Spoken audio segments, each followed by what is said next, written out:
pas, hein, on n'est pas à moitié con. Hein. Moi, je fais pas les choses à moitié, je suis teubé jusqu'au bout.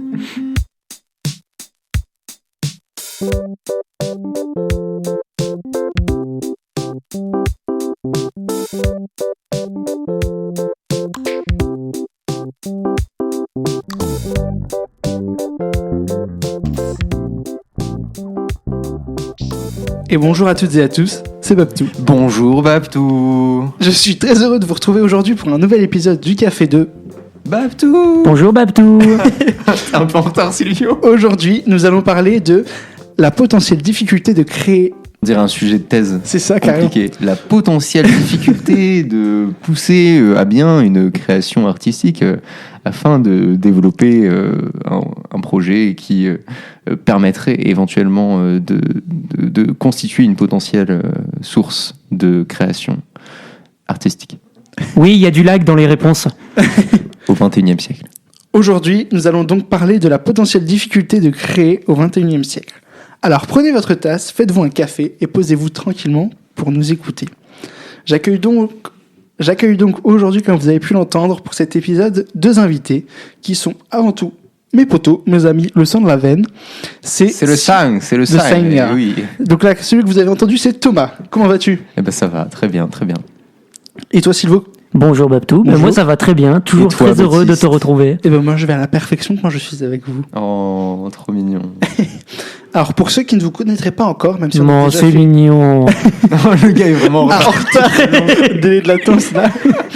Alors pour ceux qui ne vous connaîtraient pas encore, Oui, même si on a déjà Silvio, vous me recevez ? Ouais, c'est bon. On a Silvio en duplex. En fait. Actuellement, il est en Russie. Ouais, tout à fait. Je suis sur le front d'ailleurs. Alors Poutine est en train de reculer un petit peu, mais Le seul je suis point sur pas lequel sûr. tu pourrais être, c'est celui de Thomas. Oh là là là là. On est dans une digression qui part dans tous les sens. Alors qu'on a un sujet au Ça top. n'a rien à voir. Alors pour ceux qui vous connaissent... Attends, j'ai pris un abonnement à NordVPN. C'est bon, il y a plus de lag. Vas-y, lance les questions. C'est bon, Silvio, tu nous entends ? Oui, très très bien. Regarde, il y a plus de lag. NordVPN, Parfait, super. Parfait. Bon, je peux parler, c'est On bon. n'a pas de placement de produit, par contre. On est d'accord, on n'est pas payé pour Ah non, ça. du tout. Non. Alors du coup, pour ceux qui vous connaîtraient pas encore, même si on a déjà fait un épisode de podcast ensemble, est-ce que Thomas, tu pourrais te présenter ? Après, en soi, les gens peuvent réécouter l'épisode où on se présente déjà. Enfin, je veux dire. Il a la flemme. Non, mais je veux dire, les gens peuvent réécouter ce qu'on a déjà enregistré. Si on se présente deux fois, ça fait un peu doublon, non ? Oui, Bah, je sais pas, c'est comme tu veux. on peut. Ok, pas de souci. Bah, tu dis, petit rototo. Tu peux éventuellement leur dire. Ça fait un chacun.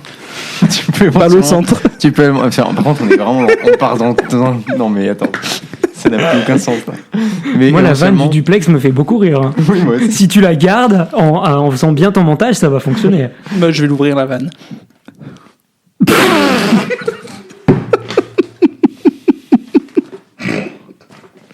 Aïe. Out. T'as pas un rhum ? Il sera arrangé comme nous. Bon, allez. Tu vas faire un épisode spécial bêtisier où il y a que les conneries. Oh mais carrément. Il y a que les conneries du podcast. Bon, bref, du coup, tu pourrais dire éventuellement que pour ceux qui ne nous connaissent pas encore, on a déjà fait un épisode ensemble et tout. Et en deux mots, on peut se représenter. Et voilà, quand on Ouais. fait en vraiment deux mots. Alors pour ceux qui le connaissent, pour ceux qui les connaissent pas encore, Thomas et Silvio, vous pouvez aller écouter un podcast qu'on a déjà fait ensemble, un épisode. C'était l'épisode autour de l'interview de ces deux jeunes hommes où on parle d'eux, de ce qu'ils sont et de leurs projets. Mais ils vont se représenter rapidement en deux mots et allez écouter quand même l'épisode. Bah, Silvio, je te laisse te présenter en premier en deux mots. Artiste, jeune. Moi, c'est vraiment deux mots, effectivement. C'est ça. Et toi, deux mots, Thomas ? Moi, je dirais. Trop tard, ça fait 3. Oh, purée. Bah voilà. Et bah voilà. Parfait. Alors, c'est parti, mon kiki. Demandons-nous si la création artistique est plus difficile au XXIe siècle qu'avant. Oui. Et c'est une fin de temps pour le podcast. Alors, sacré sujet déjà. Oh, petite dame Putain, on part vraiment dans tous les sens. À chaque fois que je lance l'enregistrement, tu dis une connerie, toi. C'est dingue. Donc c'est parti, mon kiki. Demandons-nous si la création artistique est plus difficile au 21e Au 21e siècle. Ouais. Ouais. C'est un sacré sujet quand même. C'est vrai, sacrée question. Alors, comme vous faites tous les deux de l'art ici, en général, peut-être juste pour situer un petit peu plus pour ceux qui ne vous connaissent pas encore, quel est le ou les types d'art que vous pratiquez, juste en 2 mots toujours, parce qu'on en a déjà parlé. Bah moi, donc la chirurgie dentaire, globalement. Sylvain n'est pas drôle, c'est pas marrant, je suis désolé. Mais ouais, la musique, évidemment la musique. Et puis aussi le théâtre, le cinéma. Ok, et toi Silvio ? Musique, théâtre. La photographie, le dessin. Alors Thomas, Mais il parle également trop, la Silvio danse, pas assez, la c'est danse, impressionnant. la- Bah, tu m'as dit 2 mots, j'ai dit 2 mots. Hein. Le jardinage, la mosaïque. Ok, La mosaïque. super, merci Thomas, je vais le mute sinon. Comment censurer en podcast ?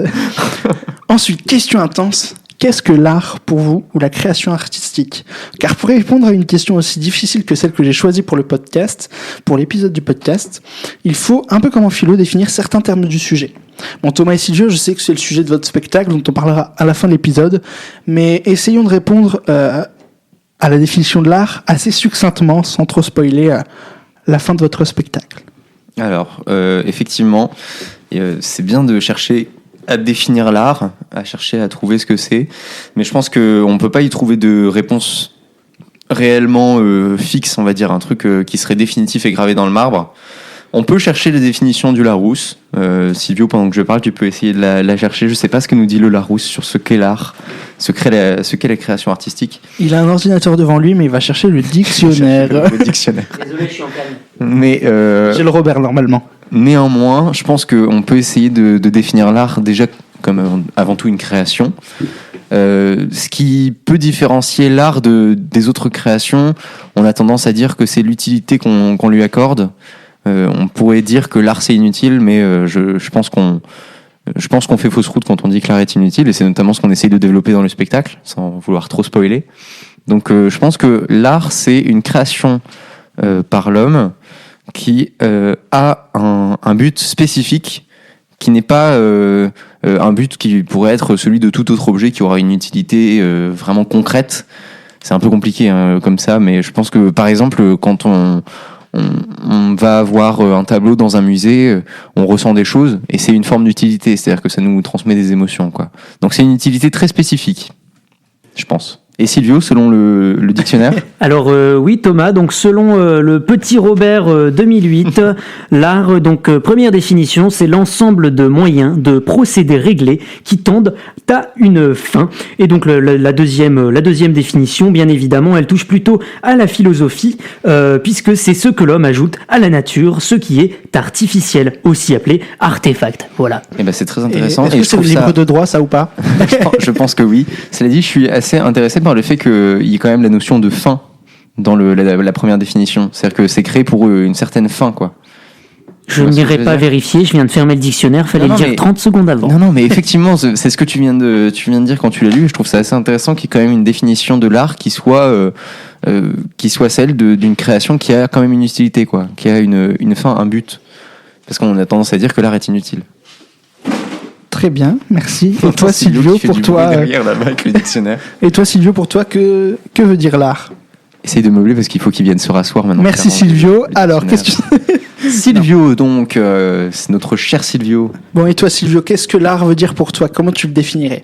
Alors pour moi, l'art, c'est ça, c'est comme c'est dit dans le dictionnaire, hein, c'est un ensemble de techniques, de procédés qui permettent éventuellement de transmettre un message, de s'affirmer. Ça nécessite une réception, bien sûr, parce que n'est pas art n'importe quoi. Et puis voilà, je pense que c'est à peu près tout ce que je peux en dire sans trop mordiller sur le spectacle. N'hésitez pas à venir d'ailleurs, toutes les informations sont sur Symbiose Productions. Petit instant promo qui est quand même important. Parce que c'est vrai que c'est une question qui est hyper vaste en fait. Hein. Je suis rémunéré pour la promo ou pas ? Non, évidemment que non. Ah, super. Alors, du coup, selon vous, la création artistique est-elle plus difficile au XXIe siècle ? Silvio, je te laisse essayer de répondre. Alors non. Non, je ne pense pas que la création artistique soit plus difficile pour nous au XXIe siècle. En revanche, selon moi, c'est plus difficile de s'affirmer et de percer.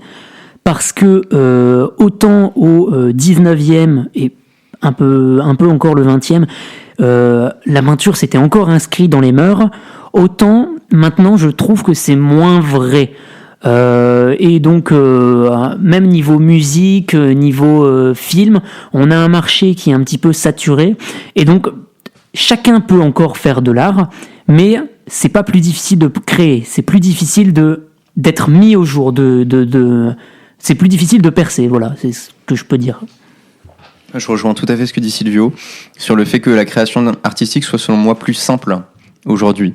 Je pense que il y a encore même peut-être 20-30 ans, c'était très difficile si on voulait faire de la musique, faire du cinéma, que sais-je, c'était vraiment pas facile, c'était pas accessible. C'était réservé à des gens qui avaient les moyens, qui avaient fait des études là-dedans, etc. Mais aujourd'hui, c'est beaucoup plus accessible. Et notamment, je pense que les réseaux sociaux permettent aussi cette créativité. C'est un peu aller à contre-courant et se faire l'avocat du diable que de dire ça, parce que les réseaux sociaux, ça a beaucoup de mauvais, évidemment. Et je pense que c'est un des bons aspects des réseaux, c'est que ça permet aussi justement de créer et de diffuser cette création artistique au XXIe siècle. Donc évidemment, c'est plus difficile aujourd'hui de se faire une place, parce qu'il y a de plus en plus de gens qui créent, mais s'il y a de plus en plus de gens qui créent, c'est parce que c'est de plus en plus simple de créer. Donc on reparlera des réseaux plus en détail tout à l'heure, parce que c'est prévu dans la deuxième partie. Mais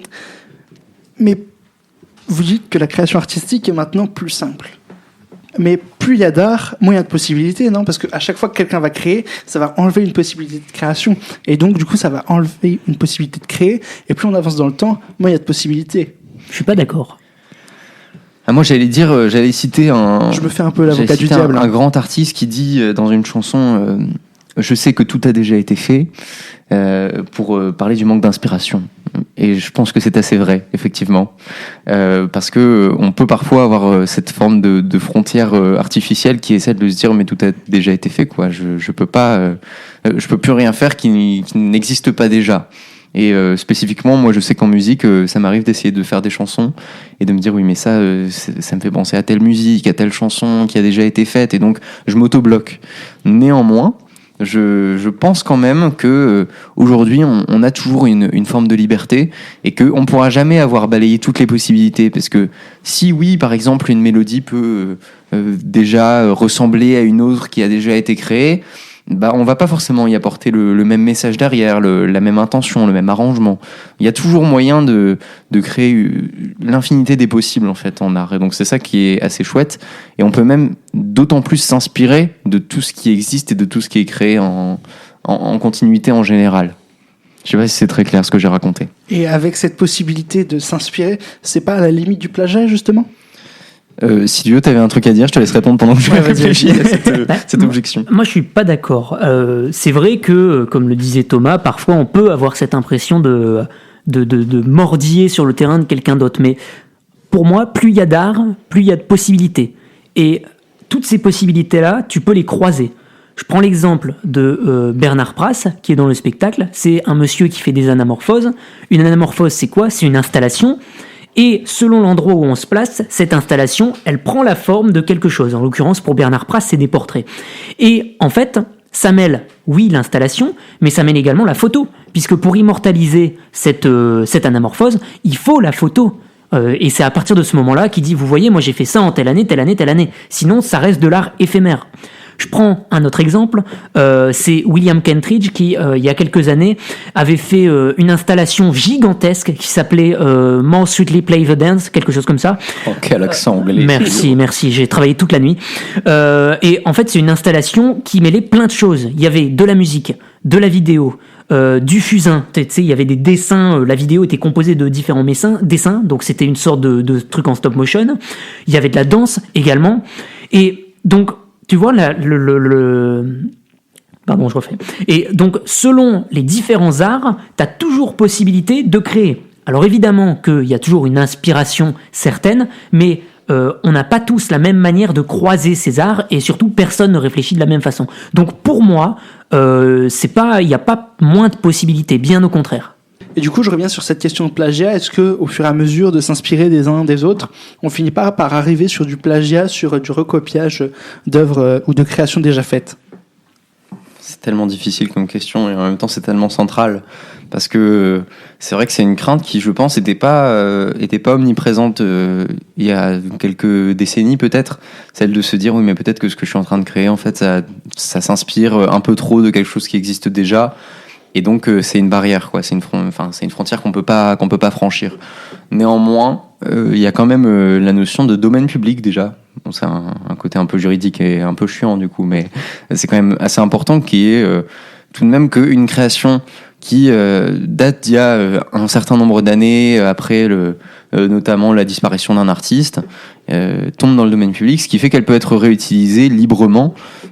J'y pense par exemple, il me semble qu'en musique c'est 70 ans ou 90 ans après la mort C'est ça, c'est 70 ans. d'un artiste, voilà c'est ça. C'est en fait ces chansons tombent dans le domaine public et donc sont réexploitables. Aujourd'hui, par exemple, on peut réexploiter du Beethoven librement, en fait, tout à fait librement. Simplement, il faut pouvoir le mentionner, je crois, dans ta création quand tu la déposes. Et donc, tout de même, tu as une certaine échelle de temps qui est assez libre. C'est-à-dire que si aujourd'hui tu veux te réinspirer de morceaux du XVIe siècle, bon, libre à toi. Et voilà, tu peux le faire, quoi. T'as le droit de le faire. Ce qui est un peu plus compliqué, c'est avec la multiplicité de créations qui datent plus du XXe siècle, justement, qui sont beaucoup plus récentes et beaucoup moins exploitables.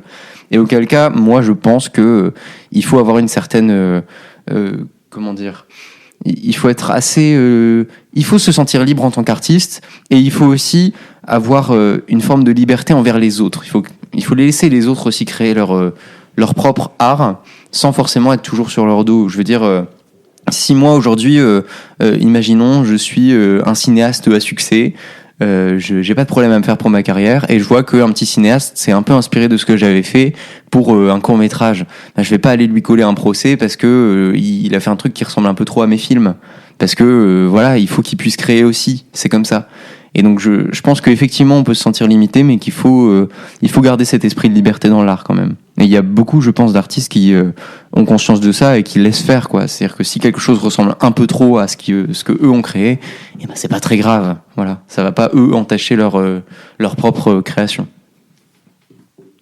Et toi, Silvio, t'as Tout pareil. tout pareil. Mais C'était clair ou pas? Parce que j'ai peur que ce que je non, dis si, c'est super clair. Et du coup, juste pour préciser sur le domaine public. C'est ça. Juste pour préciser sur le domaine public, la durée, c'est exactement 70 ans après la mort de l'auteur, C'est pas ça, après ouais. la sortie de Non, après la la mort, création. ouais. Et par exemple, je sais que je connais un artiste qui, je sais pas si vous connaissez Vladimir Cauchemar, Ah oui, bien sûr.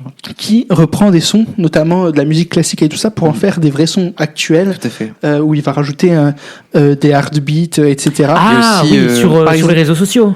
C'est un vrai artiste. Mais il y a est aussi sur Bon Spotify, Entendeur tout ça. qui font ça, le Ouais. duo Bon Entendeur. Bon, après, c'est sur des choses plus récentes en général. Néanmoins, effectivement, ouais, ça existe. Mais moi, j'adore les reprises de morceaux classiques comme ça. Il y C'est génial. a aussi des gens qui font ça en rock et j'adore ça. Vraiment, quand tu reprends du Chopin avec des grosses batteries et des Oui, grosses mais c'est ça, guitares, pareil, j'adore il y a ça, un mec quoi. qui fait ça sur TikTok. Instagram. Sur Instagram aussi. Ouais. Il met Bah, de c'est la pareil. batterie, il met des bits de batterie sur. Ça enregistre là? Oui. Ah bah super, parce que je pense que c'est important que les gens puissent aussi aller voir ça, parce que bon, j'ai pas les références, j'ai pas les noms si vous arrivez à retrouver, mais effectivement il y a des artistes qui font ça et c'est hyper intéressant. Les morceaux classiques qui sont repris en mode rock ou en mode électro, j'adore.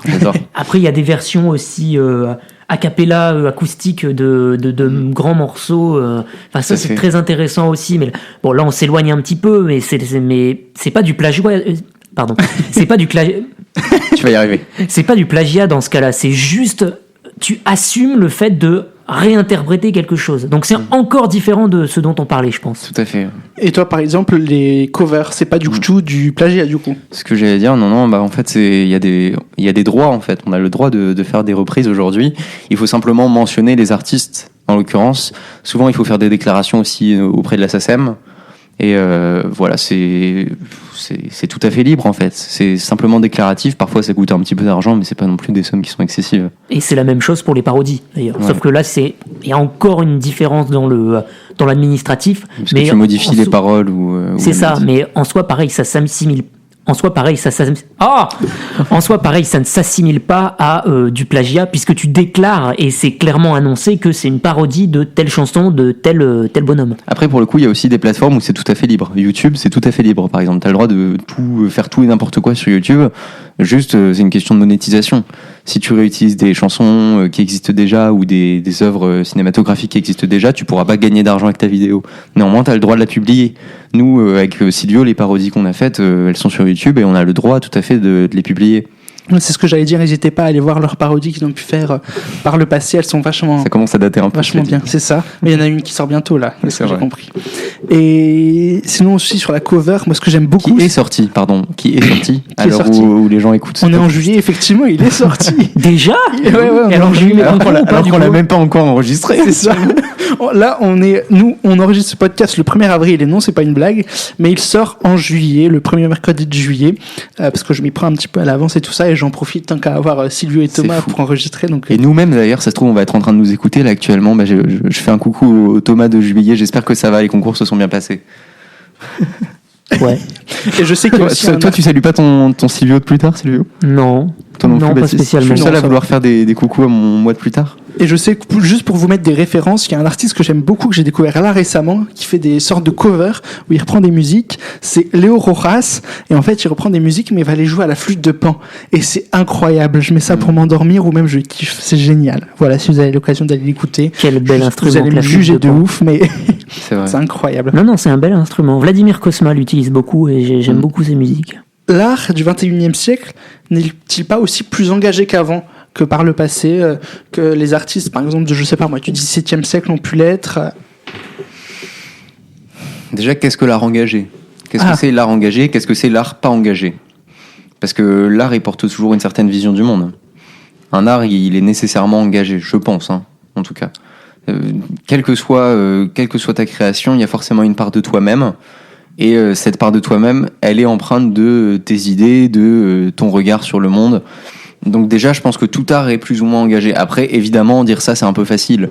Il y a des œuvres qui sont naturellement bien plus engagées, qui vont aller vers une volonté de faire passer un message plus clair, plus explicite, plus puissante.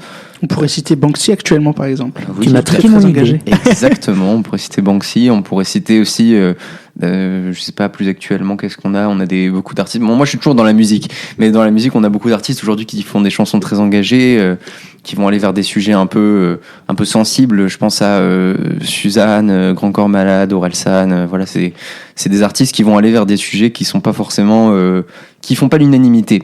Et c'est vrai qu'on peut avoir l'impression qu'avant, les artistes pouvaient être un petit peu plus ouverts à ce qui pourrait être écouté par tout le monde et que tout le monde serait plutôt d'accord avec ce qu'ils disent, des choses assez universelles.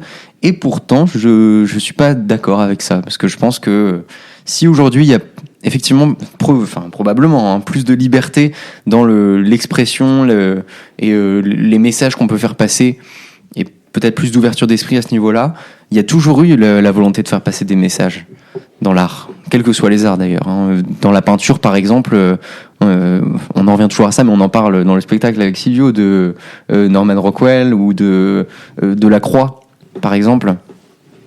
Ces artistes qui en peinture ont fait passer des messages assez clairs, quoi.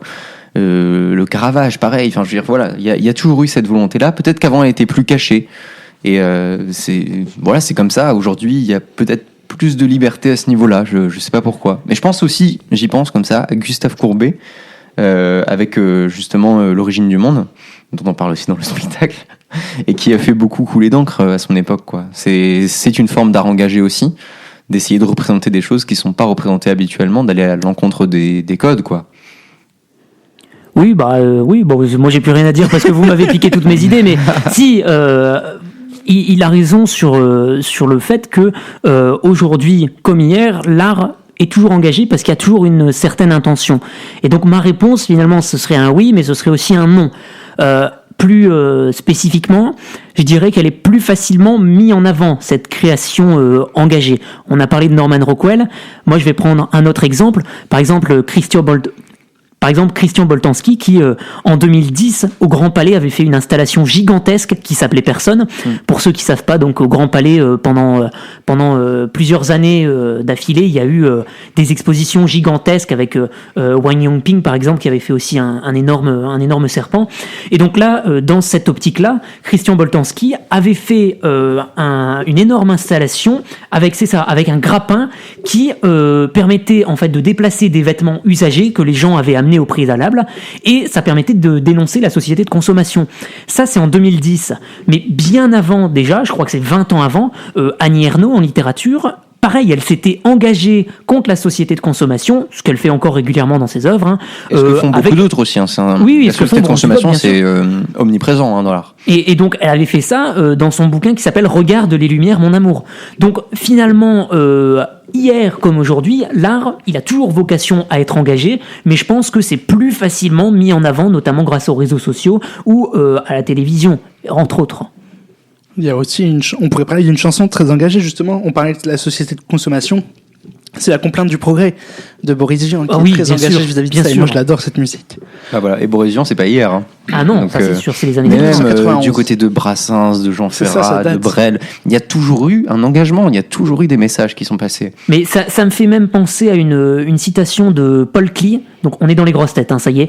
Citation de Paul Klee qui disait que l'art ne reproduit pas le visible, il rend visible en fait. Dans le sens où Van Gogh qui peint ses vieux souliers au lacet, par exemple, je sais pas si vous imaginez le tableau un petit peu. Oui, tout à fait. Il reproduit quelque chose à laquelle on va donner une signification simplement parce qu'il a peint. Alors que dans la vraie vie, on verrait deux souliers traîner dans la rue sous la pluie, on s'interrogerait pas là-dessus. Donc pour moi, cette citation, elle a vraiment beaucoup de sens parce que justement, à travers l'art, on va mettre en avant des choses auxquelles on ferait pas forcément attention dans la vie de tous les jours. Oui, c'est ça, il y a toujours un regard spécifique sur le monde très précis et qui est particulier à chaque artiste. Et c'est une forme d'engagement en fait. L'engagement, il n'est pas nécessairement politique au sens de une prise d'engagement sur les décisions qui peuvent être prises, etc. dans un pays ou dans un État. Je pense que l'engagement, il peut être à tous les niveaux. Il peut être même au niveau des sentiments. On peut s'engager sur une certaine vision de l'amour, par exemple. J'ouvre comme ça des portes, mais l'engagement n'est pas nécessairement politique. J'ai retrouvé ce que je cherchais, donc en lien avec Paul Klee, c'est Robert Filiou qui dit que l'art est ce qui rend la vie plus intéressante que l'art. Donc ça rejoint exactement la même idée, tu vois. Et par exemple, là on parlait de la possibilité que tout devienne art. Est-ce que on pourrait pas prendre n'importe quoi aussi, maintenant, actuellement, parce que ça a de plus en plus tendance à le devenir, à prendre n'importe quoi, le mettre dans un musée, à dire que c'est de l'art? Eh ben presque, parce que ça récemment, ça a été fait il y a à peine 2 ans, on en parle pareil dans le spectacle, il y a un mec qui a collé une banane sur le mur du musée d'Orsay, je crois, avec juste une bande de scotch grise. Ça date même il y a encore plus longtemps que ça, Duchamp, bien sûr. Oui, bien sûr, la Fontaine, qui est ni plus ni moins qu'un ouvrier renversé. Tous les ready-made à l'époque, début du XXe siècle, c'était... Comment tu dis, ready-made? Ready-made. Ouais. Et oui, mais aussi l'arte povera, j'y pense, en Italie. Oui, c'était aussi sûr. Ça, je sais plus quel nom c'est, là, la salade. Il mange un parpaing là. Oui, il y a ça, mais il fait aussi des arbres devant le musée d'art moderne de Turin. Il y a juste un arbre en ciment qui est exposé, qui sert d'arche en fait. Mais je sais plus, son nom m'échappe. On a un peu honte là, je pense, face à nos profs d'art plastique. Néanmoins, c'est des références qui sont quand même qui datent pas d'hier, quoi. C'est des choses du début du XXe, et je pense que c'est notamment à cette période-là, d'ailleurs, que l'art a beaucoup été remis en question justement, pour amener à des choses assez singulières et même à l'utilisation justement d'objets du quotidien pour créer des œuvres de manière assez simple en fait. Et par exemple, du coup, je pourrais prendre mon podcast, le diffuser dans une pièce d'un musée et que ça en soit une œuvre? Bah écoute... Ça dépend dans quelles circonstances. Et je pense surtout que il faut qu'il y ait une intention derrière. Néanmoins, on peut tomber dans la surinterprétation. C'est-à-dire que si tu diffuses ton truc comme ça gratuitement, ça va devenir de l'art parce que c'est dans un musée. Et ça, c'est assez intéressant. Parce qu'après, les gens vont commencer à s'interroger sur l'intention que tu as mise derrière, de vouloir le diffuser dans un musée. Pourquoi? Comment? Qu'est-ce que tu veux faire passer comme message, justement? Toujours cette idée du message à faire passer. Donc oui, je pense que c'est... En fait, le musée crée l'art, parfois. C'est ça qui est assez intéressant. Et au même titre que la littérature, tu considères quelque chose comme de la littérature à partir du moment où c'est publié chez un éditeur, où ça a été validé. C'est dans un bouquin, donc c'est de la littérature. Ouais. C'est ça. Donc attention à pas tomber dans pas la diabolisation, c'est pas le mot que je cherche, la simplification outragiste. À outrance. Ah, voilà. Attention, tu couperas. Attention à ne pas tomber finalement dans la simplification à outrance.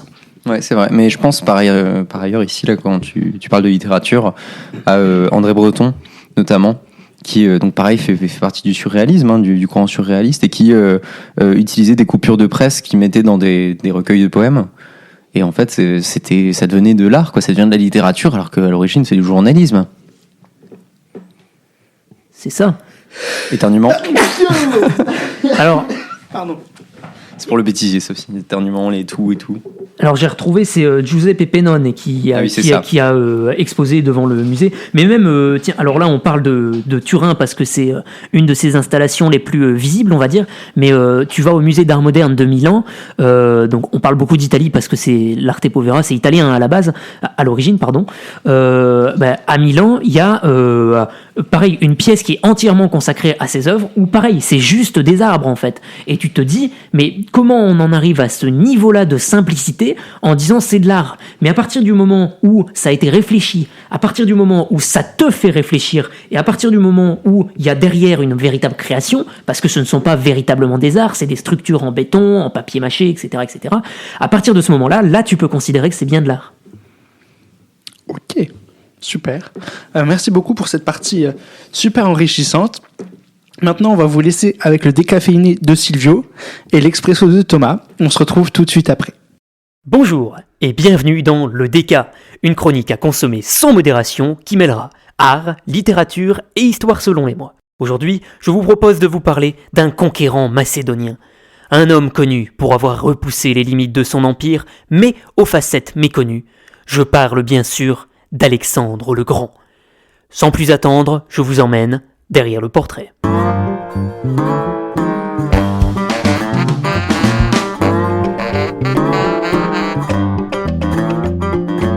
Alexandre le Grand, c'est un conquérant, et ça rime. Né en 356 avant Jésus-Christ à Pella, capitale de la Macédoine, et mort à Babylone en 323, Alexandre est promis à un destin de guerrier. Fils de Philippe de Macédoine, il est l'élève d'Aristote, c'est donc un homme cultivé. Les sources le décrivent comme un éphèbe de grande taille, à la peau blanche, aux yeux verrons et à la chevelure léonine châtain clair avec des reflets cuivrés. Et ouais, il était beau gosse, Alex. Et après s'être illustré à seulement 18 ans lors de la bataille de Chéronée, il prend la succession de son père en 336 et poursuit son entreprise, celle de conquérir l'empire perse de Darius III. Au cours de son expédition, Alexandre repousse les limites du royaume de Macédoine jusque l'Indus, à la frontière de l'Inde, mais également vers le sud, en Égypte, où on le considère comme un pharaon dès 331. Et ouais, car Alexandre le Grand, il porte pas ce nom-là pour rien, hein, bien au contraire. Il se considère comme le descendant de Zeus, car il appartient à la dynastie des Argéades, et par conséquent est un héritier direct d'Héraclès. Vous savez, les 12 travaux. Pas ceux d'Astérix, attention, hein, parce qu'Alexandre, il avait ni moustache ni potion magique. Par sa mère, il est aussi descendant d'Achille, celui qui a mal à son talon. Et cette lignée divine, elle est confirmée lorsqu'il arrive à Memphis, en Égypte, et qu'on lui dit qu'il descend du dieu Amon. Ah bah s'il était modeste, hein, là les chevilles, elles ont de quoi gonfler, je vous le dis. Alors, 3 minutes pour décrire l'ensemble des exploits d'Alexandre, c'est largement insuffisant. En revanche, ce que je peux vous dire, c'est que c'est à lui qu'on doit la fameuse Alexandrie. Enfin, en réalité, des Alexandries, il en a laissé partout sur son passage. Bah oui, il fallait bien laisser une trace. Bon, on a vu qu'a priori, c'est un chic type, un homme à marier. Mais en fait, tout n'est pas si rose. Ce cher Alexandre, vous en avez une belle image dans votre esprit, d'après le portrait que je vous ai dressé de lui, d'après la fameuse mosaïque de lui qui se trouve à Pompéi. Plutarque, dans ses vies parallèles, le compare à César. Mais en réalité, Alexandre le Grand, c'est aussi des déboires. À votre santé. Bah oui, parce qu'au-delà d'être un conquérant, Alexandre, c'est un mec impulsif, animé par l'hubris, la démesure en grec. À quel point ? Oh bah c'est rien de bien méchant, hein. Le mec a juste exécuté Parménion et Philotas, ses généraux, parce qu'ils voulaient le destituer après ses excès. Il a aussi crucifié un médecin. Ah bah ouais, hein, Jésus c'est pas le premier à s'être fait clouer le bec. Enfin les mains, pardon. Il a aussi détruit totalement Thèbes en 335 après une révolte de la population face à son occupation. Et j'ai gardé le meilleur pour la fin, il a planté son meilleur ami. Ouais, ils avaient prévu une bouffe avant une bataille, et puis c'est pas pointé. Bah non, évidemment, hein, il l'a planté littéralement. C'est-à-dire que les mecs ont une discussion tranquillou bilou dans sa tente, son meilleur pote lui dit quelque chose qui lui plaît pas, et là il s'énerve. Sauf qu'au lieu de lui dire tu m'emmerdes, il a pris une lance et plus de copains. Bref, tout ça pour dire que derrière tout grand homme, non seulement il y a toujours une femme, mais il y a surtout une part de mystère et d'inconnu. Quoique pour Alexandre, c'était même pas une femme qu'il supportait. Et oui mesdames, il faudra vous y faire, mais il était assez peu attiré par les femmes. Il a eu une seule maîtresse en 327 avec laquelle il s'est marié. Le reste du temps, il était plutôt de l'autre bord si vous voyez ce que je veux dire. Mais attention messieurs, ne vous excitez pas trop quand même. Déjà parce qu'il est mort, et ensuite parce que même niveau beauté, j'ai oublié de préciser que sa tête était toujours penchée à droite à cause d'une maladie. Et il paraît même qu'il avait l'œil droit plus bas que le gauche. Alors, Alexandre le Grand, grand homme ou Quasimodo de l'Antiquité, c'est à vous de décider le portrait que vous préférez.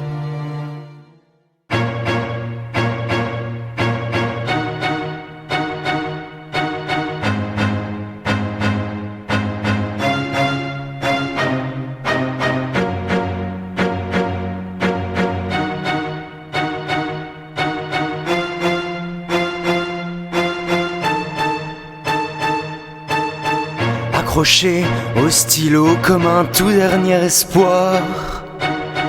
Immobile, pas un mot, paralysé sans plus y croire. Prisonnier d'un instant qui semble sans échappatoire, mais s'enfuit pourtant. Dérouillant les rouages de la machine à concevoir, hypnotisé par la page plus menaçante qu'un miroir. Dans ce vide écrasant où les pensées sans cri et gare s'enfuient en courant. C'est quand les idées sont absentes et que les mots timides de mes yeux se cachent, l'imagination me lâche, je patiente. Mais je sais que tout a déjà été fait. Impossible d'attraper la moindre pensée de passage. Rien n'y fait, c'est un fait, l'écriture est comme un naufrage, dérivant par les flots qui m'emportent loin du rivage. Lentement je sombre.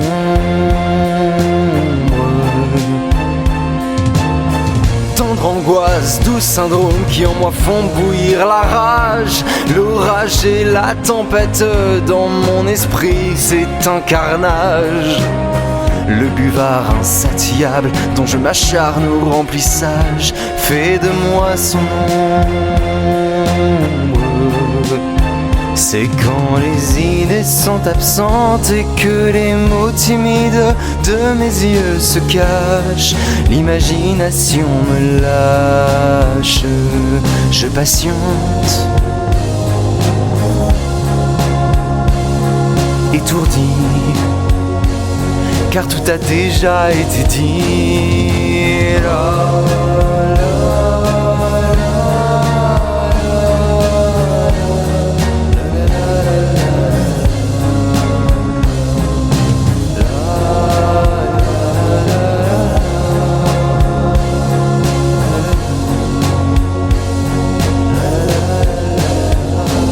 Soudain les idées se bousculent et le crayon sur le papier mène la danse des mots comme une évidence.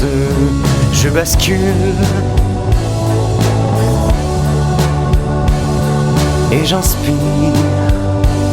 Maintenant tout est à écrire.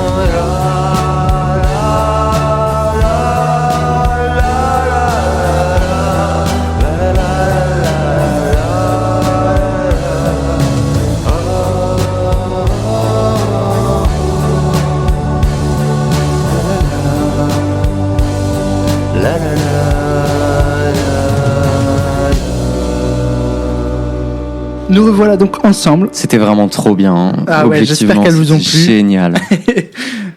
Donc on est toujours évidemment avec Silvio et Thomas. Mais les gens vont en avoir marre de nous en fait. Hein. Tu te rends Franchement, compte, ça vous fait quand revenez même tout le temps. 2e épisode où c'est nous les invités. En plus de ça, à chaque fois on a une petite chronique. Enfin, les gens vont plus en pouvoir. Ils vont C'est possible. saturer. Bon, bah, je vous en prie. Désolé. Ou hein, alors ils vont désolé. nous adorer. Je Oh, vous ça invite plus à m'étonnerait. partir de maintenant. Donc on est toujours autour de notre café pour continuer de parler de la création artistique Est-ce qu'on a le droit de dire aux gens qu'on n'a au pas de café? XXIe siècle. Bien sûr, On a vous le avez droit de le le droit. dire. Même moi, j'ai pas de café, j'ai une chicorée. Alors, Parce que Baptiste est allergique au café en plus, donc là vraiment. je suis chiant, je suis allergique Oh au là là. café au lait et tout. Et t'imagines le café au lait? Mon Dieu. Je ne ferai pas cette blague que vous attendez. Quoi? Vous l'attendez, la blague? Non. Ah non, vraiment pas. Si. Bah vas-y, dis. Bah, tu dis, alors t'imagines le café au lait? Il y en a forcément un de nous trois qui je a l'ai pensé à avoir la chiasse. Ah non. Si, ah non, si. si je suis désolé, mais t'es vraiment tout seul là. Excuse-moi, hein, mais là vraiment. Waouh. Mais pardonnez-le, c'est Silvio, voilà. Non mais c'est l'âge, c'est normal. Oh mon Dieu. Allez, hein. On te taquine, hein, Silvio. Non. Alors, question, on revient sur du sérieux, les copains. Stéphanie de Monaco. Exactement, c'est une bonne réponse de la part du joueur français. Stéphanie de Monaco. Ah non, là, c'est mieux. Miou, miou. Est-ce que les réseaux sociaux, depuis leur arrivée dans nos vies, je vous ai dit qu'on en reparlerait tout à l'heure, et donc c'est le moment, Tout à fait. aident la création artistique ou est-ce qu'ils la restreignent? Bah moi je pense que j'ai déjà partiellement répondu tout à l'heure, donc Silvio, je te laisse apporter ton point de vue. Pour moi, les réseaux, ça aide indirectement à la création. Dans le sens où, non seulement ça permet de diffuser ce que tu veux faire, tu reprends l'exemple de Banksy, personne sait qui il est, en revanche, c'est son compte Instagram qui lui sert de passerelle. Ça permet aussi d'avoir la volonté de se lancer, et ça donne finalement une sorte d'objectif. Là, je prends mon cas personnel, mais avant le confinement, j'avais pas pour ambition de montrer tout ce que je faisais. Et c'est avec le confinement que j'ai commencé à me dire, tiens, ce serait pas mal si je commençais à partager mes sketchs, si je commençais à partager mes dessins. Et donc, c'est les réseaux sociaux qui ont servi de passerelle. Mais ça doit devenir, comme je disais, une passerelle. Ça doit pas nous restreindre. Et donc si j'ai envie, je peux partager l'œuvre de n'importe qui sur les réseaux sociaux alors qu'elle ne m'appartient pas et sans souci. Bah non, juridiquement non. Après, cela dit, il y a une grande liberté sur les réseaux sociaux, et particulièrement, j'en parlais tout à l'heure sur YouTube, qui a des accords avec les différents, je sais pas, en fait, Il y a des accords. Il y a des progressions là. Hein. Oui, il y a bien sûr. la semaine dernière, il y a eu un accord. Enfin, la semaine dernière, c'est en juillet, pardon. Donc il y a 3 mois, fin mars, il y a eu une loi qui est passée au gouvernement qui restreint finalement pas la liberté de parole, mais le contenu audiovisuel des influenceurs, par exemple. Tu vois, ça te cadre un petit peu plus aussi. Mais effectivement, tu peux pas poster tout et n'importe quoi. Néanmoins, il y a quand même une immense liberté. Je veux dire, aujourd'hui, tu reprends une photographie qui a été faite par un photographe il y a 3 semaines que tu as trouvé très jolie, tu la reposes sur ton compte Instagram, tu as le droit de faire ça. Mais- Le truc, c'est qu'il faut toujours pouvoir mentionner quand même l'artiste à l'origine de l'œuvre. Même si c'est une œuvre qui est tombée dans le domaine public, comme on en parlait tout à l'heure, c'est quand même déjà avant tout du respect. Et puis, outre ça, il y a quand même un cadre juridique à respecter, quoi. Mais tout le monde ne le fait pas. Parce Non, que tout le monde là, ne le fait pas. alors, dans les réseaux sociaux, ça devient un petit peu la controverse aussi en ce moment, TikTok. Soit les Chinois sont accusés d'espionnage, mais surtout, il y a de plus en plus de vols de contenu aussi. Et justement, les youtubeurs avaient fait un coup de gueule en disant, si les vidéos de plus d'1 minute, elles peuvent être monétisées, les gens n'ont plus qu'à prendre une vidéo YouTube, ils la claquent, elles font des milliers de vues, et c'est la personne qui a posté qui prend l'argent et c'est non fait plus d'ailleurs, le hein, créateur de il y a contenu. beaucoup de gens Ouais, qui c'est le ça, il y en a font. beaucoup qui le font et il y en a qui sont contre ça et à juste titre. Évidemment. Mais pour reprendre ta question, donc c'est pas réellement une forme de restriction, c'est juste des écarts, si je puis dire. Et par exemple, moi si je crée de l'art pour les réseaux sociaux, donc par exemple si je fais un TikTok, est-ce que ça pourrait être considéré comme art? Bien sûr. Bah oui, oui. Alors, en premier lieu, c'est une création. Et à partir du moment où, je prends ton exemple, toi tu fais des petits sketchs, des petits reels, si... J'adore l'accent. Merci. Des Toi, en faisant ça, tu fais pas que de la création, tu fais de la création audiovisuelle. Donc, pour moi, ça s'assimile à de l'art. Et c'est vrai qu'aujourd'hui, la frontière est de plus en plus fine, en fait, hein, entre ce qu'on considère comme de l'art et ce qu'on ne considère pas comme de l'art. C'était beaucoup plus facile au 18e. Hein. Au 18e, tu savais très bien que ce qui était de l'art, c'était ce qui était dans les musées. Et c'est tout. Voilà. Ou dans les Globalement, églises. ou dans les églises. Mais bon, après, voilà, aujourd'hui, c'est tellement plus difficile. Tu peux plus déterminer si quelque chose est de l'art ou n'est pas de l'art. C'est tellement compliqué. C'est pour ça qu'on a eu du mal à répondre à cette question au tout début aussi. C'est difficile parce qu'aujourd'hui, les réseaux sociaux sont tellement vastes que dessus, tu peux retrouver à la fois des choses qu'on peut considérer effectivement comme de l'art et des choses pas du tout. Tu vois, je sais pas, comme ça, j'ai pas d'exemple. Je sais pas, quelqu'un qui aurait un compte qui posterait des actualités, par exemple, on peut pas vraiment considérer ça comme de l'art. Alors que quelqu'un qui poste ses dessins sur Instagram, on peut considérer ça comme de l'art. Donc voilà, aujourd'hui, la frontière est assez fine et je pense que ça dépend aussi de la sensibilité de chacun, des émotions personnelles. Voilà, c'est difficile aujourd'hui de savoir ce qui est de l'art ou ce qui en est pas sur les réseaux sociaux. C'est ça. En général, on confond l'art et le cochon. Mon Dieu. Voilà, Je ne celle-là, elle était- réagis Allez voir même Sylvie pas. en spectacle tous les jeudis soirs au Spotlight de Lille. Et ce que vous faites, vous, sur les réseaux sociaux, vous le considérez comme de l'art? Oui. C'est compliqué de pas tomber dans la mégalomanie après. Hein, oui, bonjour, je suis artiste, je suis auteur. On sait déjà que t'es mégalomane, donc vas-y. Je te remercie. Néanmoins, non, c'est compliqué. En fait, on en parle aussi pareil dans le spectacle. Hein. On en revient toujours à ça, mais l'art, il dépend pas que de la volonté de celui qui le crée. C'est-à-dire que tu peux pas objectivement te revendiquer artiste tout seul. Je peux pas, moi, faire des chansons, les poster sur Instagram et me considérer comme artiste. Bonjour, je suis artiste, je crée des œuvres. C'est plus compliqué que ça. Il faut qu'en face, il y ait un retour aussi du public, qu'il y ait des gens qui considèrent ça aussi comme de l'art en retour. Et c'est aussi ça qui est plus technique. C'est-à-dire que c'est bien si un artiste se considère comme artiste, mais c'est plus compliqué de savoir si le public considère qu'il est un artiste effectivement, quoi. Et c'est pour ça que moi j'ai répondu oui assez rapidement, parce que en général, j'ai des commentaires sur mes vidéos. Et les gens me disent tiens, ça m'a fait rire, ça m'a moins fait rire. Et c'est aussi l'échange avec le spectateur qui est intéressant. Et c'est d'autant plus vrai lorsqu'on est sur scène avec Thomas. Donc ce oui, c'est un oui qui s'applique surtout à la scène, un peu moins aux réseaux sociaux, mais si moi je me considère comme artiste et qu'à côté de ça, j'ai des gens qui m'encouragent, alors oui, on peut dire que je suis artiste. En revanche, si du jour au lendemain, mes vidéos, elles s'arrêtent, elles ne font plus de vues, j'ai plus aucun retour des spectateurs, alors là, je peux plus dire je suis artiste puisqu'il y a personne pour confirmer ça. Et cela dit, je pense que c'est pas une question de nombre de vues. Je pense que c'est une question aussi d'émotions qui passent. C'est-à-dire que si t'as même juste une ou deux personnes qui regardent ce que tu fais, je me doutais que t'allais poser cette question. Si t'as juste une ou deux personnes qui regardent ce que tu crées et qui sont hyper touchées par ça, bah c'est quand même une forme de reconnaissance. Et dès lors, tu peux te considérer quand même déjà, je pense, un peu comme artiste. Oui, c'est ça, mais t'as des retours derrière. Ouais, mais t'en auras toujours au moins un ou deux, quoi. Par exemple, si je crée une œuvre d'art et que je la montre à ma maman, elle va forcément me soutenir en général. Est-ce En que fait, je suis vraiment tous les- artiste? Tous les enfants, le jour de la fête des mères, C'est sont ça, des sont artistes. artistes. Exactement. Mais je pense que c'est ça, être artiste, c'est savoir faire passer des émotions et avoir un retour en face, quoi.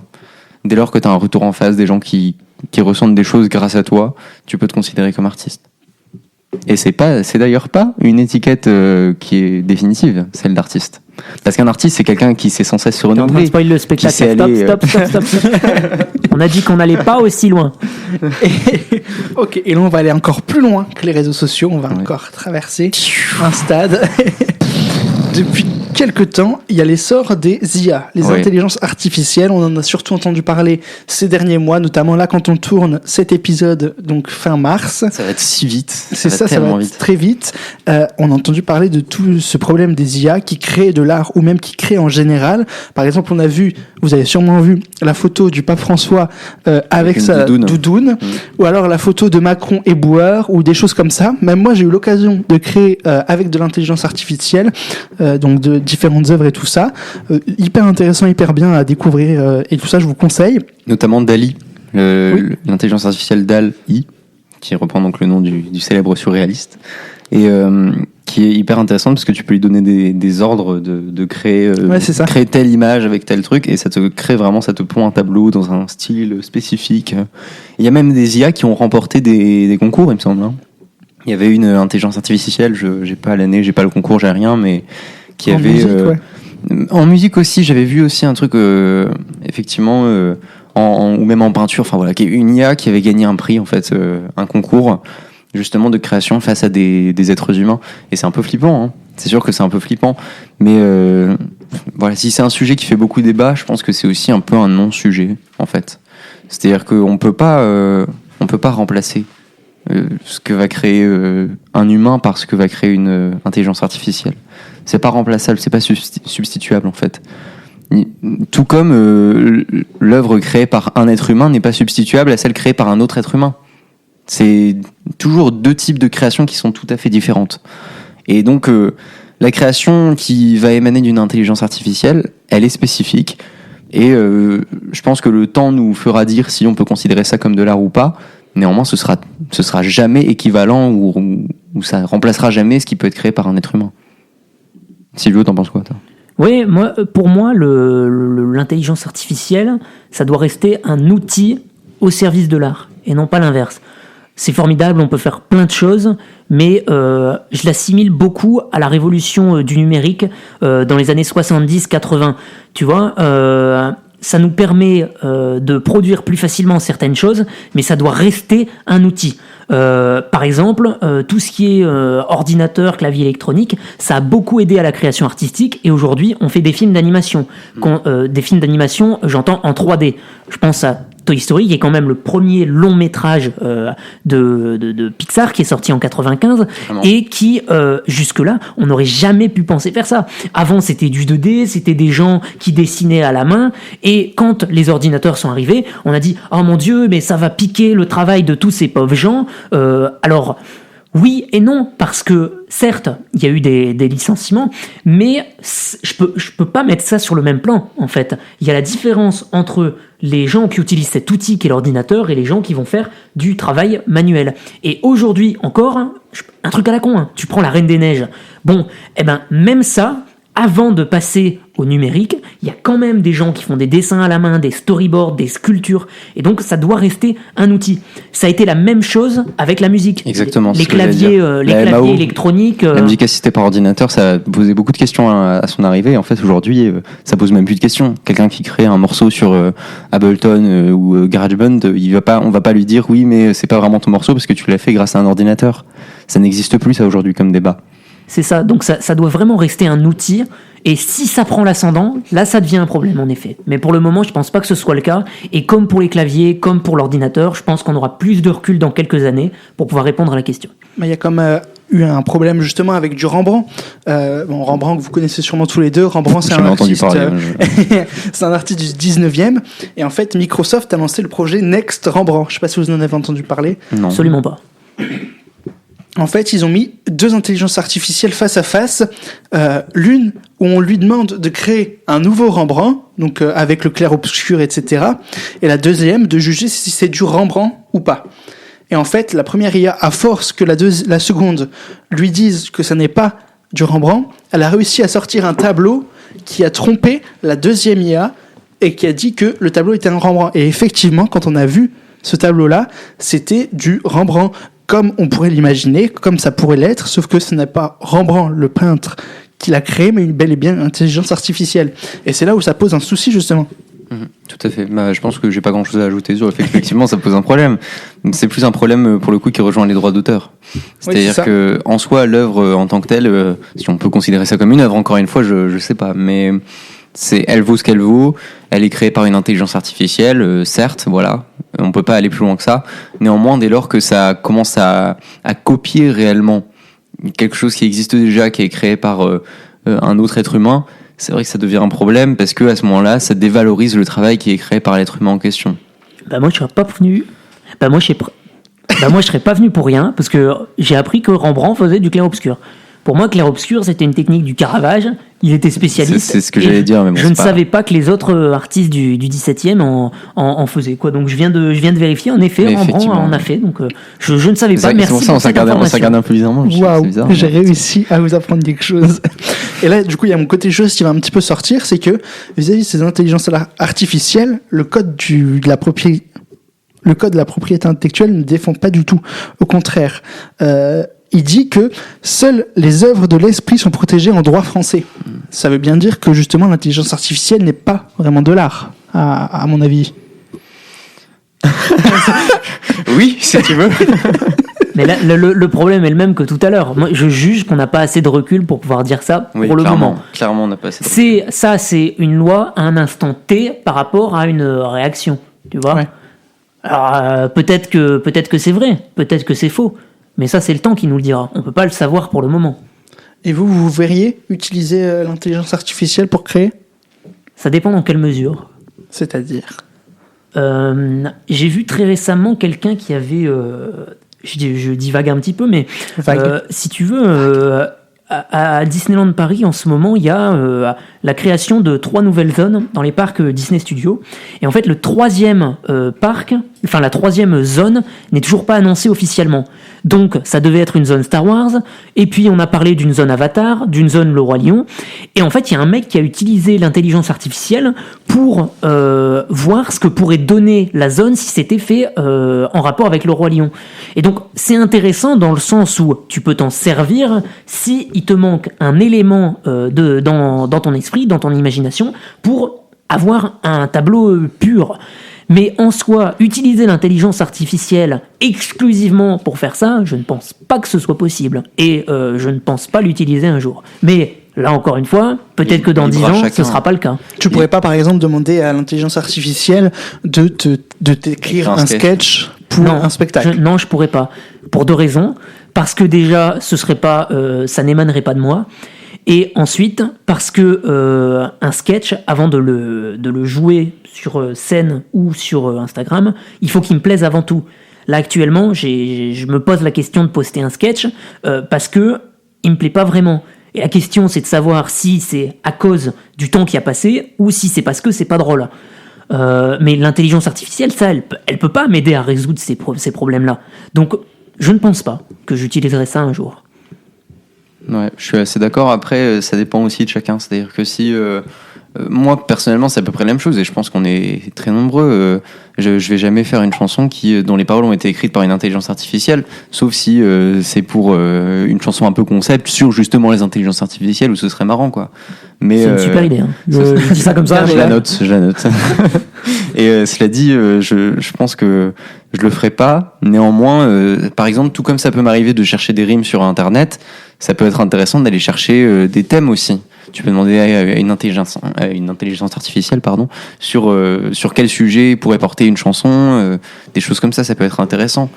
C'est exploitable comme un outil, mais l'intelligence artificielle en tant que telle peut pas devenir exclusivement la source de création, d'autant que ce soit en musique ou en comédie ou ailleurs, c'est pas seulement l'écriture qui compte, c'est aussi l'interprétation qu'il y a derrière. C'est aussi ce que tu en fais de cette chanson, de ce sketch, de ce tableau, de ce scénario, je ne sais pas. Donc il y a quand même une part du travail qui peut pas être remplacée. Très bien. Merci beaucoup pour ces réponses, pour cette analyse un petit peu de tout ça. C'est pas des réponses qui sont, cela dit, tout à fait objectives. Non, c'est ça, c'est chacun sa réponse aussi. C'est des avis à un instant vraiment très précis. Ça se trouve en juillet, vous aurez changé d'avis et vous serez plus d'accord avec ce que vous avez dit. Mais c'est sûr. J'utiliserai l'intelligence artificielle tous les jours. Le temps va passer et peut-être que ça nous fera réfléchir parce qu'on n'a jamais réellement un avis figé. Hein. Et du coup, si vous deviez résumer tout ce qu'on vient de dire, est-ce que pour vous, la création artistique est plus difficile au XXIe siècle qu'avant ? Non. Non ? Non, je garde ma position du début de l'émission. Oui, évidemment, il y a des évolutions. On parlait de l'intelligence artificielle, on parlait des réseaux sociaux. Il y a évidemment plein d'outils qui peuvent nous aider, mais ça ne veut pas dire pour autant que c'est plus difficile, selon moi. Non, moi pareil, je reste sur le même point de vue. Je pense que c'est plus simple aujourd'hui, on a plus d'outils, l'intelligence artificielle en fait partie, pour pouvoir créer des choses. C'est plus difficile de peut-être se faire une place. Ouais. Ok, super. Ma mère... Ouh, j'ai plus de voix, ça y est. Oh. Pardon. Ok, super. Merci beaucoup. On arrive à la fin de cet épisode, du coup. Oh non. Non, zut. Oh non. Du coup, vous, justement, dans votre spectacle, vous parlez d'art. Oui. Vous parlez de ce qu'est l'art en essayant de le définir au mieux. D'ailleurs, En en fait, présentant- il commence, pardon, je te coupe. Il commence déjà à faire date en fait notre spectacle dans la mesure où on parle même pas d'intelligence artificielle. On est déjà des arriérés en fait, je me rends compte. C'est ça, Ça va franchement. tellement vite. Et donc vous présentez les différentes formes d'art, d'art. D'art. Vous oui. présentez les différentes formes d'art, etc. au fil du spectacle, en conviant le spectateur à choisir et à participer au spectacle. Tout à fait. Et Et ça donc, s'appelle De l'autre côté du tableau. Parce et qu'on n'avait pas dit le n'hésitez pas. titre avant. Donc, N'hésitez pas à aller le voir. Alors il n'y a pas de date programmée pour l'instant au moment où on tourne le podcast. normalement, au moment où, Oui, où- où le podcast est diffusé, on a dû annoncer des dates pour l'année prochaine, je c'est pense. ça, c'est ce que j'allais dire. N'hésitez Peut-être. pas Normalement. à aller voir sur le site internet de l'association, c'est sur Helloasso Ouais, ou sur Instagram, on doit avoir posté ça sur Instagram. aussi. Eh bien, merci beaucoup en tout cas à vous deux. Oui, je peux rajouter juste un truc parce C'est ce que que j'allais dire, on parlait minute d'intelligence- papillon. On parlait d'intelligence T'as artificielle. saturé, mon dieu. Quoi? Il a fait minute papillon. Regarde, comme on parlait d'intelligence artificielle, je me suis dit que comme mot de la fin, ça ce serait pas mal. Merci beaucoup d'avoir écouté ce podcast. Rendez-vous le mois prochain. Bisous. Il me reste plein de trucs à dire. C'est pas grave, on aura eu le mot de la fin de l'intelligence artificielle. Voilà. Voilà, c'est ça. C'était Super. pour clore le sujet. Eh ben merci beaucoup Google. Non, c'est même pas, c'est, je sais pas. Bref, Thomas, est-ce que tu vas rajouter une dernière chose? C'est Google. C'était Google. Une dernière chose, laisse-moi réfléchir. Et Pomme. toi, Silvio? Non, on fait pas la même vanne. Non, non, je pense que vraiment c'est bien de s'arrêter là-dessus. On a répondu à toutes tes questions. À moins que tu aies, toi, une dernière question, mais voilà, pour moi, la création artistique, elle est intemporelle. Ça continuera encore très longtemps, ça fait très longtemps que ça existe. Même si ça prend différentes formes, eh ben voilà, l'art il évoluera avec son temps, comme tout artiste doit évoluer avec son œuvre. Exactement. Et d'ailleurs, on prétend pas, encore une fois, avoir répondu à cette grande question de qu'est-ce que l'art. Hein. Même, bon, voilà, je veux pas décevoir les gens, mais en venant voir le spectacle, vous aurez pas de réponse non plus à la question. Ce qui est intéressant, c'est d'avoir des pistes de réflexion. Vous aurez Sur notre tout ça. point de vue, mais pas une Un réponse certain exhaustive. point de vue, voilà, c'est ça, à un instant précis. Et c'est ça qui est intéressant, tout comme dans ce podcast, voilà, ça permet de réfléchir, mais on n'a pas les réponses à tout, quoi. C'est pas la vérité. On peut pas la trouver, la vérité. Parfait. En tout cas, un grand merci à vous deux. Merci d'avoir participé à cet épisode du podcast. Avec Merci à plaisir. toi, Baptiste. Et il ne faut jamais s'arrêter de créer. C'est surtout très, très Wow. important. Et pas se fixer trop de barrières. Ouais. C'est pas parce qu'on crée aujourd'hui dans une ère où tout le monde a déjà créé des choses qui peuvent ressembler à ce qu'on voudrait faire qu'il faut s'arrêter, quoi. Il faut y aller. Exactement. Dis donc, Thomas, t'as pas l'impression d'avoir piqué mon idée du podcast du mois dernier sur la conclusion? Pas du tout. Il y a 2 mois même. Merci encore à vous deux aussi pour respectivement Thomas et Silvio, votre expresso et votre décaféiné. On peut d'ailleurs vous retrouver sur YouTube et Instagram sous le pseudo de Thomas-8 musique. et de. Silix Comedy. Merci aussi à l'association Symbiose Productions pour la production du podcast. C'est une association de production visant à promouvoir la création audiovisuelle de créateurs et notamment de petits créateurs. Elle produit par exemple De l'autre côté du tableau dont on a parlé tout à l'heure. Elle produit aussi évidemment ce podcast et est en chemin pour produire d'autres projets. Vous pouvez d'ailleurs nous rejoindre, soit pour créer un podcast, d'ailleurs, par exemple, soit pour créer d'autres choses. Et vous pouvez nous suivre sur Instagram sous le pseudonyme de Bon, on l'a déjà dit. Symbiose.production. Symbiose.production, Ah oui, d'accord, exactement. mais l'assaut. Jouvence de la baie-souris. Je l'ai pas. Moi non C'était une plus. pub. Ok.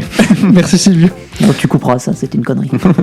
C'était Babtou, dans le café de Babtou. Vous pouvez me retrouver sur mon Insta et mon TikTok sous le pseudo de Babtou son bref et sur YouTube sous le pseudo de Babtou.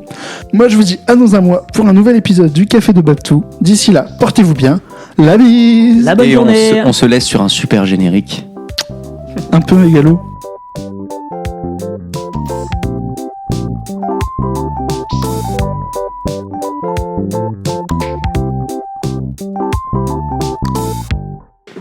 Ah, bah c'était bien sympathique. Hein.